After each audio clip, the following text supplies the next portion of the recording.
Première fois que je fais le scénario, le dessin et les couleurs, et j'avoue que j'étais assez inquiet de la réception qu'on pouvait avoir de mon scénario avant la sortie de l'album. J'avais à peu près confiance en mon dessin parce que ça fait 12 albums, j'ai déjà fait 12 albums en le dessinant seulement.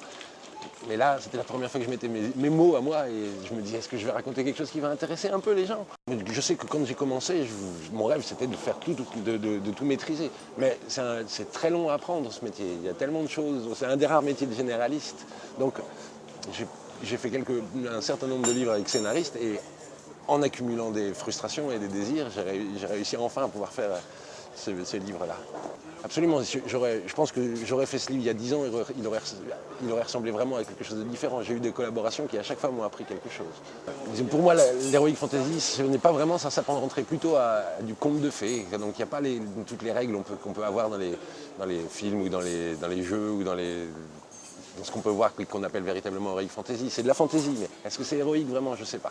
Ce serait histoire de plutôt décaler notre monde avec un aspect plus joli, quoi. Moins d'immeubles, moins de béton, mais parler de nous. Non, mais je suis père, j'ai des enfants et je voulais un petit peu parler d'eux et conjurer le sort en quelque sorte. Essayer de voir qu'est-ce que ça aurait pu devenir si, je sais pas, si j'avais pas été là ou si ça avait été il y a longtemps ou s'ils subissaient des trucs affreux oui, peut-être par inquiétude parentale, quoi. J'y ai mis certaines de mes angoisses et de mes inquiétudes dedans. Ouais.